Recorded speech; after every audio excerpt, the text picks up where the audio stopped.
aceptamos acá, minimizamos. Bien, a ver, durante el siglo XIX, después de estas dos unificaciones importantísimas de este siglo, ¿qué es lo que pasa?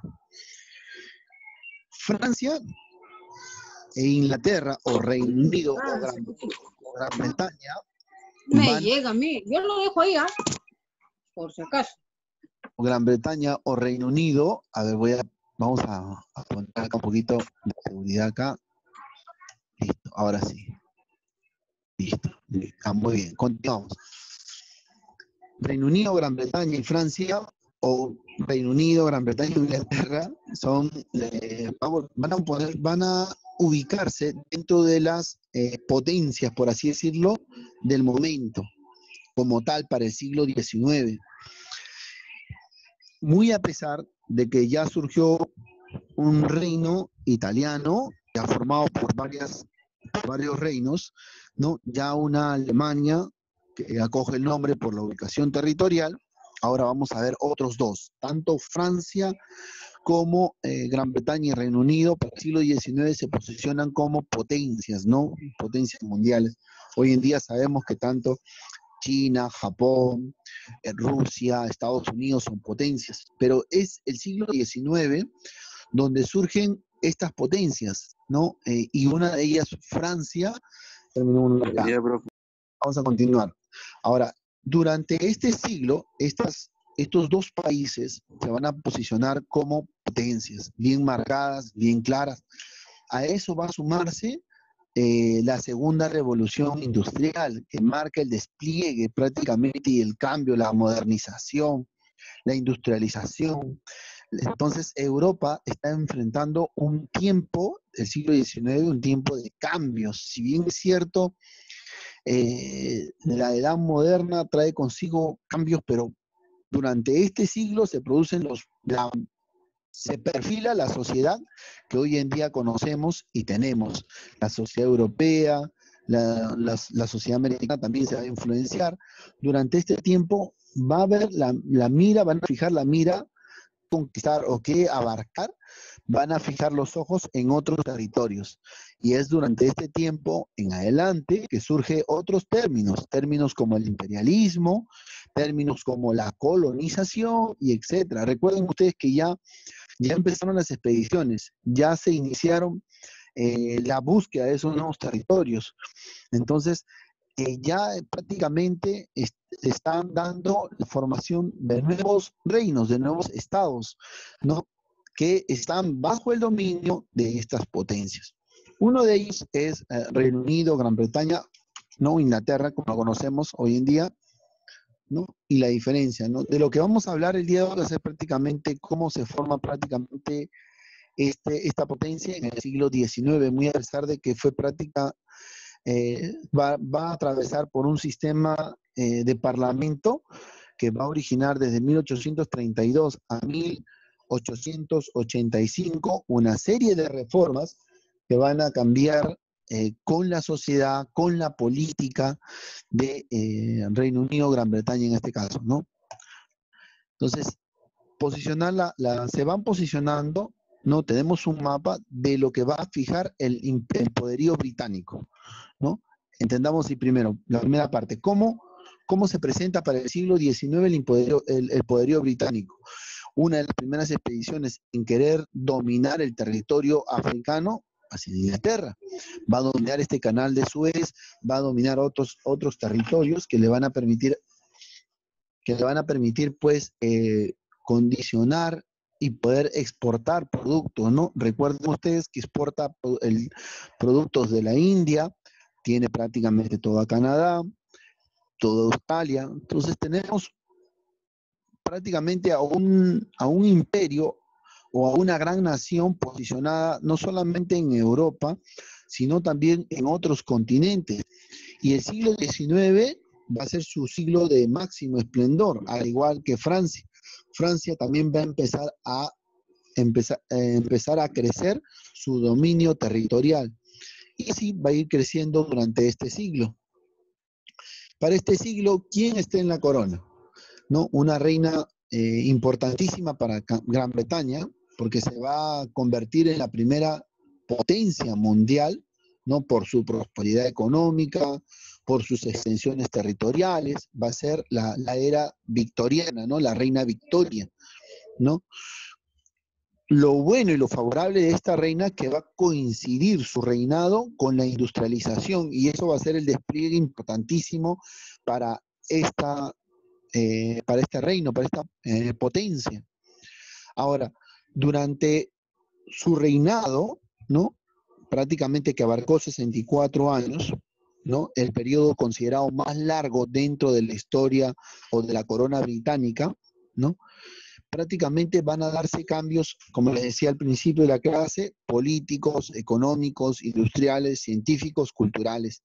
Pero desde mi punto de vista como profesor, el punto relevante que va a cambiar prácticamente la mira de Reino Unido o Gran Bretaña va a ser lo que prácticamente el conocimiento de la industria, eh, la industrialización y prácticamente lo político con lo científico.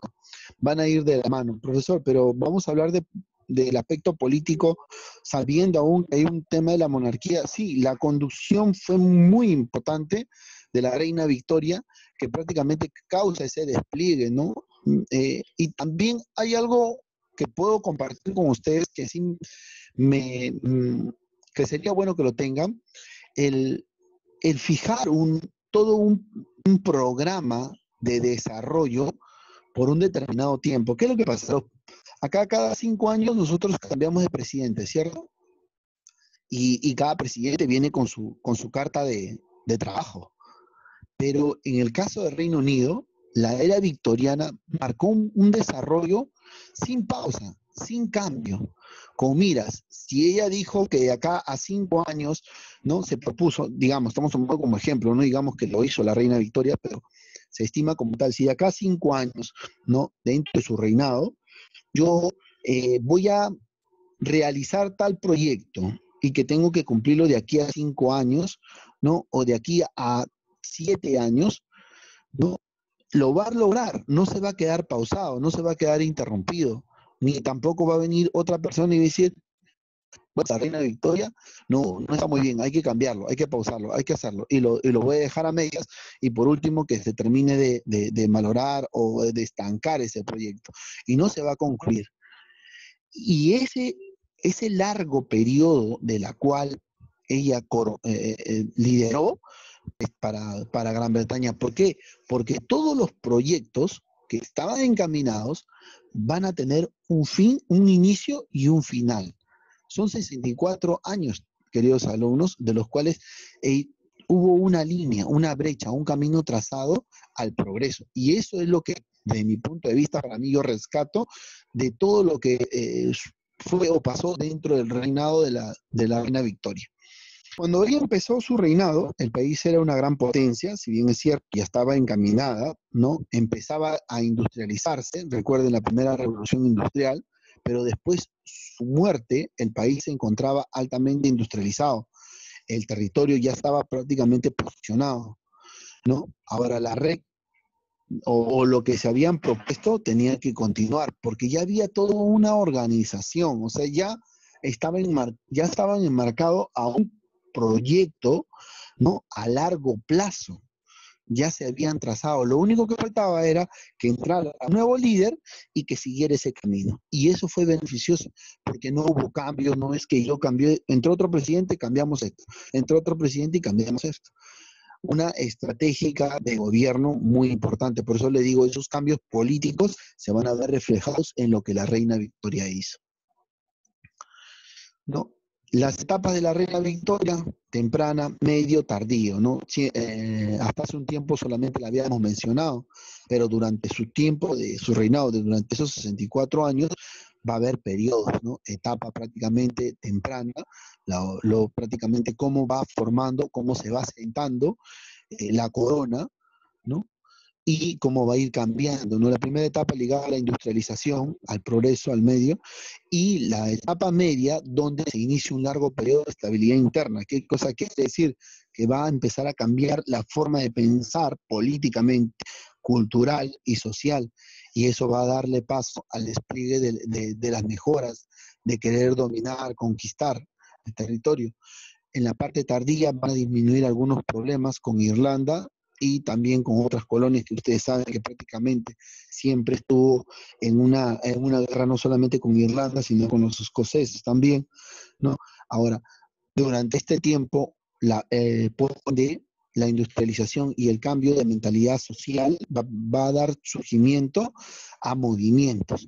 Se van a juntar algunos pobladores y eso es parte de, va a surgir una nueva clase social, entre comillas, o una nueva clase obrera, ¿no? La clase obrera y sindical, importantísima durante este tiempo porque también va a condicionar algunas acciones políticas, ¿no? Que se van a dar entre 1873 y 1901, ¿no? Siglo XVIII y prácticamente lo que decimos acontecimientos durante la era victoriana, ¿no? En 1840 Nueva Zelanda se convierte en 1842 se aprueba una ley donde prácticamente le prohíben a las mujeres y niños trabajar, ¿no? En las minas, el carbón y el hierro y el plomo, ¿no? ¿Por qué? Punto importante, que antes de esta fecha había una explotación en las minas tanto a niños y mujeres, las mujeres también trabajaban, pero eso ¿qué condicionaba? No condicionaba un aumento demográfico, había un descenso demográfico, ¿no? O sea, prácticamente el nacimiento de que haya más británicos en el territorio estaba condicionado. Entonces, a raíz de eso también va a ser uno de los puntos en los cuales se va a tener en cuenta, ¿no? Dos, que prácticamente estaban acabando con el futuro de la nación. El grado de contaminación de plomo y estaño en la población estaba condicionada. Los niños estaban prácticamente contaminados. Y recuerden ustedes, la exposición al plomo y al estaño no condiciona tu tiempo de vida, te retrae el tiempo de vida. Prácticamente, imagínense, con el consumo de cigarrillos pierden 10 años de vida. Los consumidores de estos tabacos y etcétera de cosas mueren 10 años antes de lo programado para su existencia. Imagínense con el plomo y el estaño, condicionado a por lo menos 20 a 25 años antes. Todos esos aspectos fueron los que se analizaron en cuanto a la decisión en el año 1842, donde prácticamente esta ley suspende y prohíbe. Para 1851 la exposición se llevó a cabo en el Palacio de Cristal con gran éxito, un éxito internacional, ¿no? En 1859 surge la imagen de Charles Darwin, donde prácticamente él publica el origen de las especies. Entonces estamos viendo donde el pensamiento de las personas va a cambiar. Ya no va a fijar lo que anteriormente se veía en Edad Media o en edades anteriores. No, ya el hombre va a empezar a investigar acerca de sí y va a aclarar todas sus dudas, ¿no? Todas sus dudas, va a querer buscar la respuesta a muchas interrogantes que se van a realizar, ¿no? En 1861, tras la muerte del príncipe Alberto, la reina Victoria no salió en público durante muchos años, ¿no? Esto causó prácticamente la parte final, una parte de la decadencia de la reina, ¿no? Pero ya estaba encaminada toda la cartera de gobierno a largo plazo, en 1891, la educación en este territorio, en Gran Bretaña, se convierte gratuita para todos los niños menores de 10 años. Los por encima de los 10 años estaban condicionados a un pago, o sea, era particular, imagínense. Entonces, eso generaba también cierto ingreso para el Estado que estaba dentro de la programación, dentro de lo programado. Estamos viendo que durante el siglo XIX, Gran Bretaña está experimentando cambios, están saliendo a la luz investigaciones, estudios y personajes importantísimos. Eso quiere decir que la sociedad, a su vez, de un determinado tiempo a otro, va a ir cambiando, ¿no? A mejoras, lógico, a mejoras, porque para prácticamente la Primera Guerra Mundial, Gran Bretaña se presenta como una potencia importantísima, ¿no? El sistema político, ahora sí estamos entrando en lo que nosotros vamos a ver durante este siglo y de esos cambios que hemos estado apreciando, ¿no? Eh, los partidos van a estar marcados en Tories, en Whig, ¿no? Que son los partidos, los conservadores, los liberales, la monarquía era parlamentaria y la reina Victoria tuvo grandes ministros que gobernaron en realidad el país, como Disraeli, Gastone y Palmerston. ¿Qué pasa? De que una cosa es la corona, ¿no? Y aquí se distingue algo muy importante, ¿no? Porque en la actualidad también está la corona británica. No crean que no crean que está desligado. Pero a la par hay un parlamento, hay un representante, un líder, conocido como ese primer ministro. Y muchas veces los primeros ministros tenían la disponibilidad como gobernantes, como reyes, ¿no? Entonces, gobernaban a la par. Y algo que le valió a la reina Victoria fue de que los que estuvieron a su lado como primeros ministros fueron hombres muy eruditos, muy inteligentes, planificaron muy bien lo que querían para su nación, ¿no? El primer periodo de reinado estaba dirigido por Pelpors, los conservadores, y Palmerston, que eran los liberales, ¿no? ¿Qué puntos favorables fueron estos dos? Muy a pesar de que tienen una diferencia bien marcada en estos dos parlamentos, entre liberales y conservadores, ¿no? Bien marcada, pero el trabajo en consenso a mejoras fue lo que fue beneficioso para la corona, ¿no? Durante este tiempo, los personajes importantes de la época son los que hemos mencionado acá, que prácticamente van a ser, como se dice, ese eje para el cambio, ¿no? El cambio político que se van a dar durante el reino, ¿no? Durante la reina Victoria, ¿no? Y que su trascendencia es importante durante las etapas del reinado de la reina Victoria. No, tenemos dentro de los conservadores, como le digo, acá está la imagen, una pequeña biografía, ¿no? De Benjamín Disraeli, ¿no? Miembro de este partido de los conservadores, ¿no? Él va a impulsar un cambio político conservador tradicional hacia los intereses rurales y muy proteccionista, ¿no? Más prácticamente la búsqueda de rescatar la productividad, ¿no? En el territorio que tenían las zonas rurales, por así decirlo, entre comillas, va a defender muchísimo la importancia del Imperio Británico y la modernización de la base electoral conservadora, ¿no? Israel va a impulsar la expansión imperial, ojo, la búsqueda de querer dominar y conquistar nuevos territorios, ¿no? Y de poder, como se dice, tener, sacar el provecho, ¿no? ¿No? Y también aprobó la ley, ¿no? Que prohibía a las mujeres y niños trabajar en las minas de estaño, plomo, ¿no? Entonces, él prácticamente plantea una reforma, ¿no? Para fortalecer el poder de los ayuntamientos, en este caso, ¿no? Dentro de los liberales como Palmerston y Gladstone, también líderes importantísimos dentro de los parlamentos que lideraron durante prácticamente no todo el siglo, sino que dejaron las bases cimentadas de ahí en adelante de lo que va a ser Inglaterra o Gran Bretaña, ¿no? Y estos van a continuar con una serie de reformas, ¿no? Eh, Importantes, porque ya se va escuchando nombres como, por ejemplo, términos como sindicatos, como gremios, ¿no? Y también importante mantener el voto, el voto secreto durante las elecciones, ¿no? Ya se van cambiando y mejorando el tema, surgiendo el término de la democracia para este Estado también, muy a pesar de que tienen a la corona, por otro lado, ¿no? Y también se cimenta la enseñanza primaria pública y que sea gratuita, ¿no? Fue uno de los puntos que ellos abarcaron dentro del territorio que se debió manejar y tener en cuenta, ¿no? Dentro del desarrollo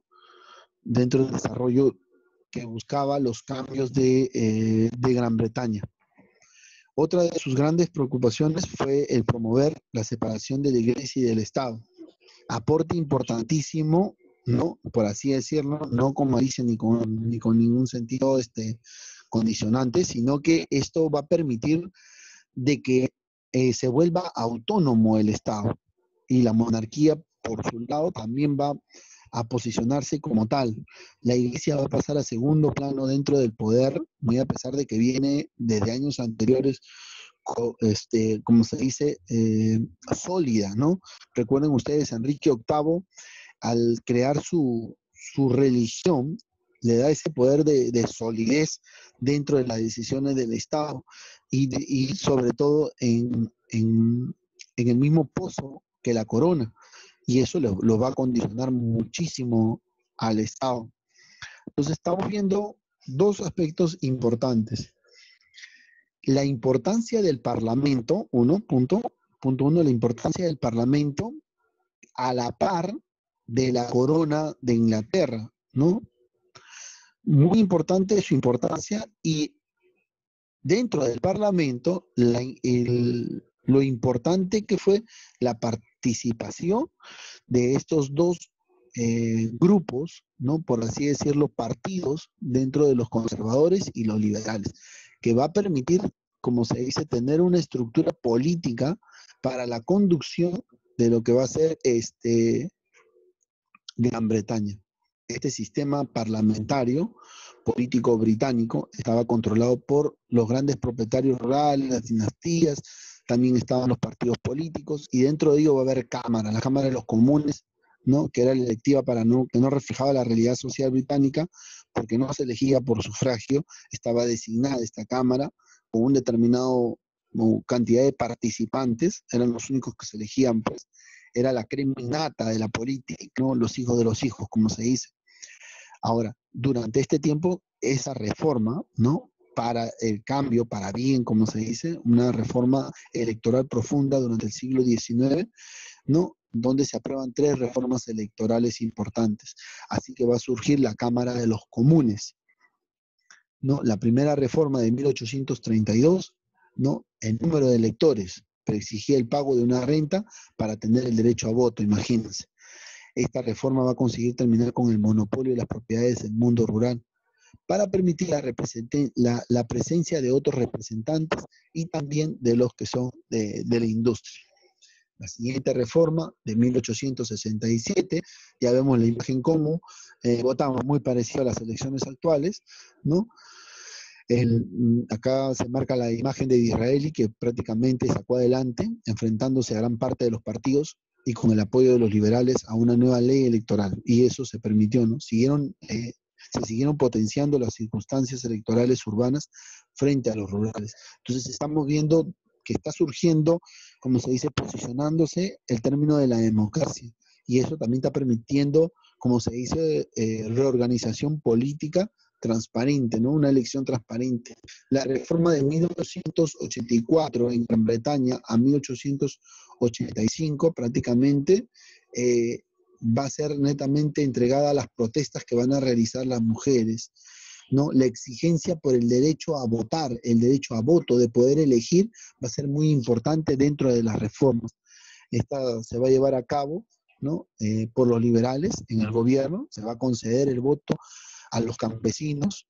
Aún no estaban, como se dice, no había un sufragio universal, o sea, todos, porque el voto solamente estaba vinculado, podían ejercer el derecho a voto los que podían tener domicilio, ¿no? Los que vivían con sus padres, y los criados no podían votar, los que no tenían casa tampoco. Las mujeres para este tiempo todavía siguen sin votar, a eso se suman las marchas que ya realizaron para ser parte de estas elecciones. Y estamos hablando de las últimas reformas dentro de la organización política de Gran Bretaña. La sociedad para principios del siglo XIX todavía va a tener, como se dice, la sombra de los rasgos en algunos aspectos medievales, monárquicos, y otros ya van a ir cambiando por lo mismo de que la revolución industrial va a permitir muchos cambios, muchas mejoras, interactuar con otros tipos de sociedades, y eso va a ser muy importante, ¿no? A eso se va a sumar que va a haber un incremento de la población, como les dije, los cambios, las reformas, en búsqueda de querer que haga un incremento de la población, de la población, va a ser muy importante. Así va a surgir una nueva clase, la clase, no la clase social, no la sociedad industrial y urbana. Muchos británicos atravesaron esta situación, van a migrar hacia otros estados, hacia otros territorios, ¿no? Pero a la vez también en Gran Bretaña los británicos van a recibir la migración de otros estados. Entonces, durante este tiempo se da oleadas migratorias, ¿no? hacia afuera y prácticamente hacia adentro, que van a ser testigos, que va a marcar una diferencia, va a marcar una diferencia entre las clases sociales, ¿no? El largo reinado de la reina Victoria, ¿no? Va a permitir estrechar, a marcar alianzas, ¿no? Entre la burguesía industrial y lo mercantil.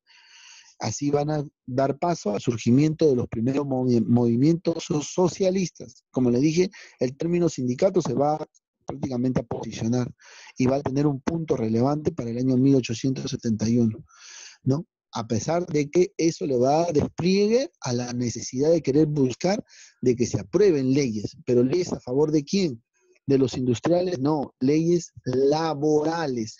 Vamos a ver un régimen laboral, como se dice, para Europa, que lo va a, como se dice, poner en práctica Gran Bretaña. En el aspecto eh, en el aspecto prácticamente de límites fronterizos, ¿no? La búsqueda de un equilibrio militar, Reino Unido mantenía todavía, como se dice, pendientes, ¿no? Con algunos estados, ¿no? Recuerden ustedes que en el Congreso de Viena se definen las políticas y los objetivos de expansión de las potencias europeas, ¿no? A eso se va a sumar que todavía va a liberar una batalla, la batalla de Balclava, ¿no? La carga brigada ligera, como se dice, ¿no? Que si bien es cierto, la guerra de Crimea, ¿no? No contra el imperio ruso, ¿no? Que con la paz de París de 1856 frena todos estos enfrentamientos en el marco del territorio de las Balcanas, ¿no? Pero si las Balcanas prácticamente está lo que se conoce como la península también de Anatolia, está prácticamente al otro lado, no está dentro del margen de territorio de Gran Bretaña. Sí, pero recuerden ustedes que todo este territorio en algunos espacios están dominados por si ya va a cambiar, el imperio va a marcar su poderío y su esplendor durante un determinado tiempo, ¿no? Van a suscitarse conflictos en diferentes espacios. Esto va a permitir el surgimiento de nuevas potencias, ¿no? Recuerden ustedes que durante este tiempo también un punto clave es el surgimiento de Japón y de Estados Unidos como potencias, ¿no? Porque van a mantener sus políticas de colaboración mientras no realizan con sus intereses comerciales. Una estrategia que planteó Estados Unidos muy buena, ¿no? Pero que también durante el tiempo de la corona británica, ¿no? Ellos ya estaban bien posicionados, muy a pesar de que eso la India sería prácticamente el símbolo económico de lo político de la reina Victoria, ¿no? El tener todavía el dominio de la India va a ser muy importante.